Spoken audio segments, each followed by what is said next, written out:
اللہ تبارک و تعالی نے قرآن حکیم میں ارشاد فرمایا ہے کہ اے میرے مومن بندو، زندگی میں جب تمہیں مشکلات گھیر لیں، آزمائشیں چاروں طرف سے تمہارا گھیراؤ کریں، تو اس موقع پر اگر تم چاہو کہ کوئی چیز تمہاری مددگار بن جائے تو پھر تم نے اس طرح کرنا ہے کہ صبر اور نماز سے مدد طلب کر لینی ہے۔ یا ایھا الذین آمنوا استعینوا بالصبر والصلاۃ، اے ایمان والو صبر اور نماز سے استعانت کرو، مدد مانگو۔ ان اللہ مع الصابرین، بے شک اللہ صبر کرنے والوں کے ساتھ ہے۔ صبر اور نماز سے تم مدد طلب کرو، مدد مانگو، اللہ صبر کرنے والوں کے ساتھ ہے۔ ایسا نہیں ہو سکتا کہ زندگی میں انسان کو مشکل نہ آئے، یہ ممکن نہیں۔ لیکن ہوتا یہ ہے کہ لوگ مشکلات کے آنے پر اس طرح کا رویہ اپناتے ہیں کہ مشکلات بڑھ جاتی ہیں۔ مشکل کے آنے پر جو آدمی بیمار ہو گیا تو اس نے مشکل کو اور مشکل بنا لیا۔ کسی شخص نے بڑے سخت لب و لہجے کے ساتھ آپ کے ساتھ گفتگو کی اور آپ نے جب اپنا بلڈ پریشر بہت ہائی کر کے اس کو جواب دیا تو آپ نے اس مشکل کو اور زیادہ بڑھا لیا۔ اگر زندگی میں صبر آ جائے، حوصلہ آ جائے اور انسان کو یہ بات نصیب ہو جائے کہ اس نے جو کام کرنا ہے صبر کے ساتھ کرنا، تو اس دنیا کے اندر سفر کرنے کے لیے، زندگی گزارنے کے لیے جو بہترین سواری ہے وہ صبر ہے۔ یہ ایک بہترین سواری ہے۔ میرے نبی کریم صلی اللہ تعالیٰ علیہ وسلم نے ارشاد فرمایا کہ جب اللہ تعالیٰ قیامت کے دن صبر کرنے والوں کو جزا دے گا نا، اور اللہ تبارک و تعالیٰ انہیں اپنے انعامات سے نوازے گا، تو فرمایا جن لوگوں نے دنیا میں سکھ اٹھائے ہوں گے نا، بہت زیادہ زندگی آسانی میں گزاری ہوں گی، وہ بھی صبر کرنے والوں کا انعام دیکھ کر خواہش کریں گے کہ کاش ہمارے جسم لوہے کی کینچیوں سے کاٹ دیے جاتے، تو آج ہمیں بھی یہ والا اجر ملتا جو ان صابرین کو دیا جا رہا۔ بڑی طبیعتوں میں جلد بازی، آہستہ آہستہ تلخی، اور چونکہ یہ تیز لوگوں کا زمانہ ہے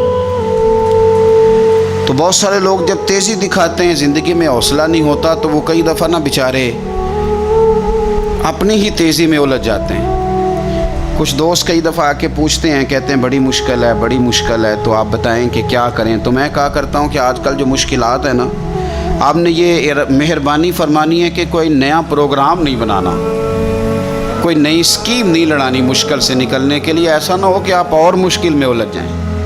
آپ اللہ تبارک و تعالیٰ پہ بھروسہ کریں اور اپنی زندگی حوصلے کے ساتھ، صبر کے ساتھ گزاریں، اطمینان کے ساتھ، اور جد و جہد کرتے رہیں، کوشش کرتے رہیں، ہمت نہیں ہاریں۔ ایک وقت لگتا ہے، ایک ٹائم لگتا ہے۔ اگر اللہ کے پیارے حبیب صلی اللہ علیہ وسلم کو انقلاب برپا کرتے 23 سال لگ گئے، تو آپ کو کیا جلدی ہے؟ تھوڑا سا آپ وقت دیں، تھوڑا سا آپ رکیں، تھوڑا سا صبر کریں۔ میرے رسول کریم صلی اللہ علیہ وسلم نے صبر کا ہمیں پیغام دیا۔ اپنی زندگی کو اگر آپ صبر نہیں کریں گے تو زندگی بے چین ہو جائے گی، زندگی بے قرار ہو جائے گی، زندگی میں تکلف آ جائے گا۔ زندگی کے اندر میں بہت سارے دوستوں کو دیکھتا ہوں کہ ایک مفت کی بے چینی، اپنا تعارف کرانے کی بے چینی، اپنا نام بنانے کی بے چینی، اپنا ظاہر کرنے کی بے چینی، اپنی کوئی کہانی سنانے کی بے چینی، یہ ساری بے چینیاں ہیں۔ آپ کچھ کام کریں زندگی میں اور حوصلے کے ساتھ کریں، اور پھر تھوڑا ٹائم دیں۔ ایک وقت آئے گا رب کریم آپ کو خود ہی عزت عطا فرما دے گا، اللہ تعالیٰ خود ہی آپ کو شہرت بھی عطا کر دے۔ آپ کو کہیں منظور نظر ہونا ہے، فرنٹ سیٹ پہ آنا ہے تو ٹائم لگے گا۔ کچھ کر کے آئیں گے تو آپ کو بھی مزہ آئے گا، کچھ کر کے آئیں گے تو آپ کو بھی پتہ چلے گا کہ نہیں میں کسی وجہ سے آیا ہوں۔ بلا وجہ آ جاؤ گے تو بلا وجہ جو کرسی مل جاتی ہے وہ بلا وجہ چھین بھی جاتی ہے، تو کسی وجہ سے ملتی ہے تو پھر اللہ تعالیٰ اسے دوام بھی دیتا ہے۔ اپنی زندگی میں حوصلہ، صبر۔ میرے نبی کریم صلی اللہ علیہ وسلم نے فرمایا، میرا رب کریم جب کسی کو بیمار کرتا ہے نا تو پھر اللہ فرشتوں کو بھیجتا ہے، فرماتا جب پتہ کر کے آؤ کسی سے میری شکایت تو نہیں کر رہا۔ تو فرشتے جا کے عرض کرتے ہیں مالک اس کے پاس تو جو بھی آیا نا اس نے یہی کہا کہ الحمدللہ جس حال میں اللہ نے رکھا ہے میں راضی ہوں۔ اس نے تیری شکایت نہیں کی، اس نے تیری رضا پہ اس بیماری کو تیری طرف سے آزمائش سمجھ کے قبول کیا۔ میرے نبی کریم علیہ الصلاۃ والسلام فرمانے لگے، رب فرماتا ہے فرشتوں گواہ ہو جاؤ، اگر میں اسے اس بیماری سے شفا دوں گا تو جو اس کے پاس خون ہے اس سے بہتر خون اسے عطا کروں گا، اور جو اس کے پاس گوشت ہے اس سے بہتر اسے گوشت عطا کروں گا، اور اگر میں اسے اس بیماری میں وفات دوں گا تو پھر میں اسے جنت عطا کروں گا۔ اگر شفا دوں گا تو بہترین شفا دوں گا، اور اگر وفات دوں گا تو پھر جنت دوں گا۔ جب آپ حوصلے کے ساتھ چیزوں کو قبول کرتے ہیں، جب آپ کی طبیعت کے اندر صبر چھلکتا ہے، جب آپ کو محسوس ہوتا ہے کہ اب ہم کچھ تو حوصلہ تیزی کے ساتھ لوگوں کے اندر سے حوصلہ رخصت ہوا ہے، اور میں دیکھتا ہوں کہ شکایتیں، شکوے، پریشانیاں، اور ہر بات میں لوگ یہ کہتے ہیں کہ جناب بڑی بری حالت ہے، پتہ نہیں کیا بننے والا ہے، جلدی سے کوئی معاملات ٹھیک ہو جائیں۔ اور بعض سنگی اس طرح کی باتیں بھی کرتے ہیں، وہ کہتے ہیں جناب میں تو نمازیں بھی 5 پڑھتا ہوں، میں تو روزانہ سویرے قرآن پاک بھی پڑھتا ہوں، تو میں اکثر پوچھتا ہوں کہ آپ قرآن پاک کس لیے پڑھتے ہیں؟ کہ آپ کی دکان زیادہ چلے؟ کہ یہ اس لیے پڑھتے ہیں کہ اللہ راضی ہو جائے؟ آپ یہ تو دیکھیں کہ آپ عبادت کر رہے ہیں کہ تجارت کر رہے ہیں۔ ٹھیک ہے عبادت سے تلاوت سے رزق میں برکت ہوتی ہے، پر مقصود برکت نہیں، مقصود تو اللہ کو راضی کرنا ہے۔ تو ہم بڑی ساری جگہوں پر جلد باز ہیں۔ دیکھو اللہ تبارک و تعالیٰ نے ہر چیز کا ایک وقت مقرر کیا ہوا ہے، اور اپنے وقت پر وہ چیز انسان کو نصیب ہو جاتی۔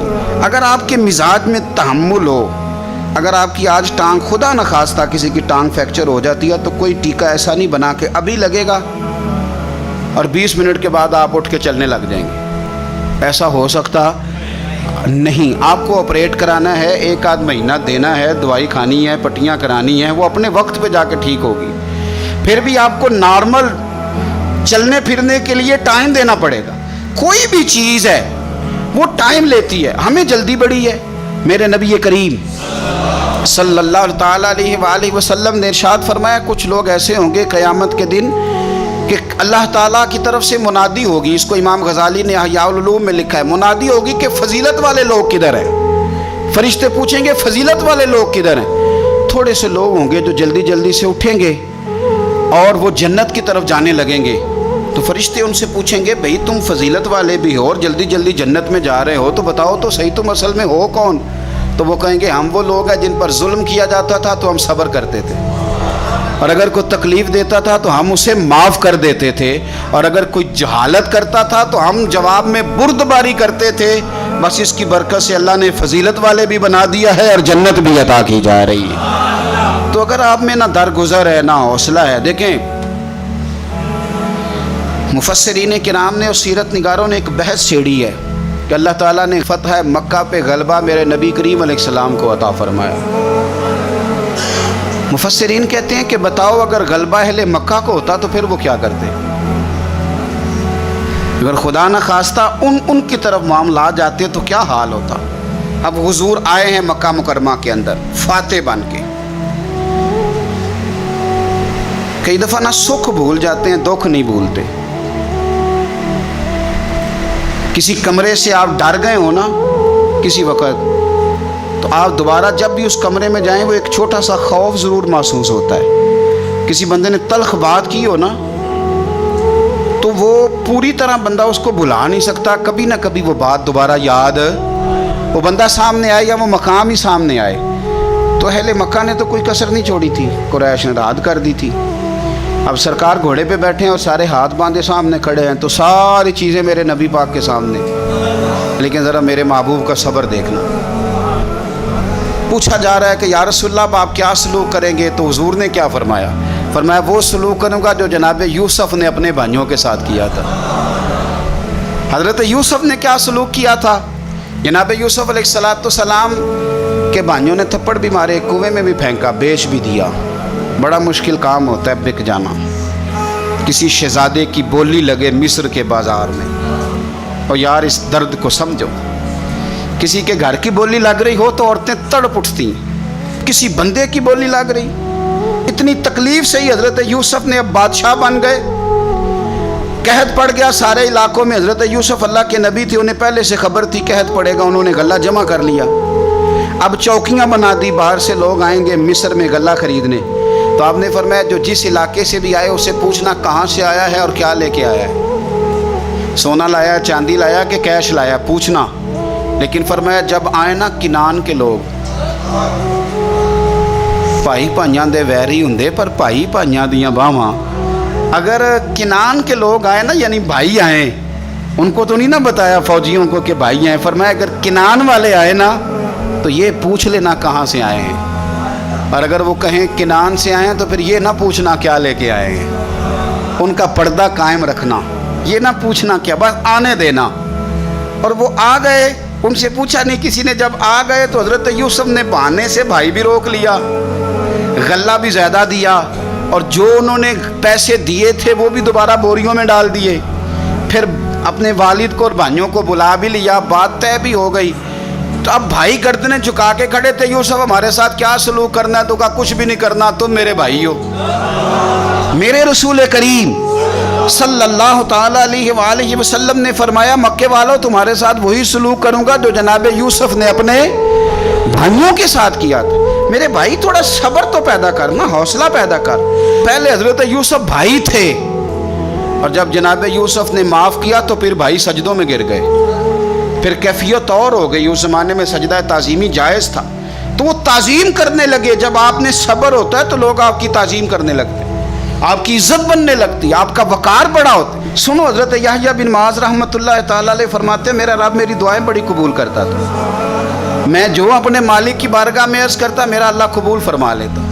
فرماتے میں نے ایک بندہ دیکھا تو وہ کوڑ کا مریض تھا، اور اس کے کپڑے بھی لگتا تھا کہ اس کا وجود کھا رہے ہیں، لیکن وہ بیٹھا تھا ایک کنارے جھونپڑی میں۔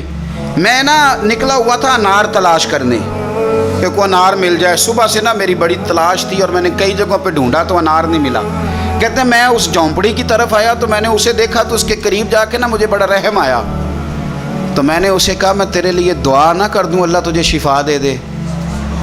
تو کہتے ہیں وہ مجھے کہنے لگا آپ مہربانی کریں، آپ میرے لیے دعا نہ کریں، میرے رب نے مجھے جس حال میں رکھا ہے میں اس حال میں ہی راضی ہوں، اور اللہ کے فضل سے میں صبر کر کے بیٹھا ہوں۔ البتہ آپ بڑے بے چین ہیں، صبح سے انار ڈھونڈ رہے ہیں، آپ اپنے لیے دعا کریں اللہ آپ کی یہ خواہش دور کر دے۔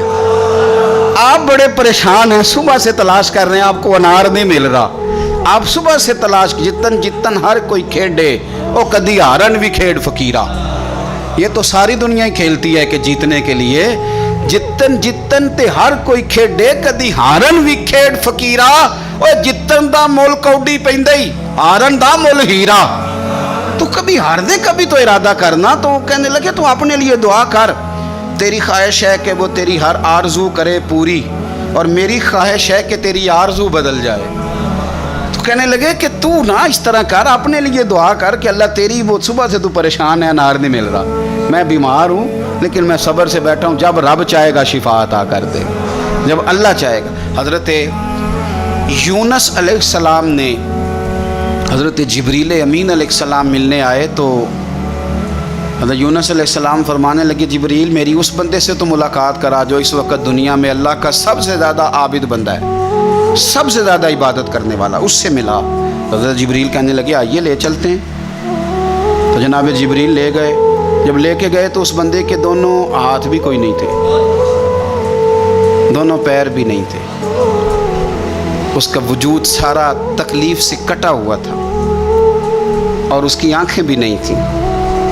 تو حضرت یونس علیہ السلام فرمانے لگے اے جبریل امین علیہ السلام میں نے تو کہا تھا عابد بندے کے پاس لے آئے، آپ بیمار کے پاس لے آئے۔ کہا یہ وہ بندہ ہے جس کو اللہ تعالیٰ نے سب سے زیادہ عبادت کرنے والوں میں لکھا ہے، ذرا آئیے اس سے بات کرتے ہیں۔ گفتگو شروع ہوئی تو حضرت جبریل کہنے لگے آپ کی آنکھوں کا کیا بنا؟ تو وہ کہنے لگا کیا بننا تھا، جب تک میرے رب نے چاہا میں دنیا دیکھوں اس نے دکھائی، اور جب اس نے کہا کہ اب تیرے لیے بہتر نہیں تو وہ آنکھیں لے گیا، تو جے سونا ہی میرے دکھ وچ راضی تے میں سکھ نو چلے ڈاواں